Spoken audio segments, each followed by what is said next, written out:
कांग्रेस एवं बीजेडी छात्र माने से सौम्यश्री भौणी को जिते बड़े कमेंट बॉक्स रे भौणी तुम सुसाइड कर दियो ए बोली कमेंट करुले भौणी को बहुत टर्चर करते। भारतीय विद्यार्थी परिषद कोरापुट जिला सह संयोजक आज जो 2 दिन तले आम सौम्य भौणी जो आत्महत्या करते एक आत्महत्या नुहे यह गोटे बहुत बड़ साजिश अच्छी सौम्य भौणी आम कोटपाड़ महाविद्यालय कोटपाड़ जिते सब छात्र छात्री विद्यार्थी माने एक बड़ शोभा यात्रा आंदोलन कर कोटपाड़ नगर ठारे। तो खास करी आमे सरकार को मध्य धन्यवाद देबू जे तांके कार्यानुष्ठान करूचंती किंतु जो सौम्यश्री भौणी को जो अध्यापक माने हैरान करुथिले टर्चर करुथिले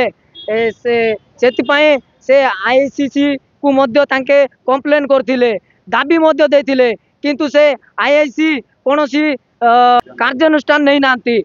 से आईआईसी को एवं तार जेते सब कमिटीर सदस्य माने अछंती से मानू सस्पेंड करा जाओ एवं सरकार मध्य आमर दाबी को स्वीकार करंतु जेमती आमर एई अखिल भारतीय विद्यार्थी परिषद रो दाबी अछि। सौम्यश्री भौणी जे कि आमको छाड़ी चली जाइए नहांती दुनिया रे हेले तांकर स्मृति है कि आम सहित रही जाइछथि तांको न्याय मिलवा दरकार। प्रथम तो आम राज्य सरकार को धन्यवाद देबू कि से कार्यानुष्ठान ग्रहण करके से कॉलेज रो एचओडी और प्रिंसिपल को गिरफ्त कले और आमर गोटे दाबी रही से घटनार जे मुख्य दोषी तांको गिरफ्त कर धन्यवाद से देबू और तांको फांसी दंड दंडित करा जाऊ और आम भौणी को न्याय मिलू। देह जाली आत्महत्या करते कांग्रेस छात्र नेता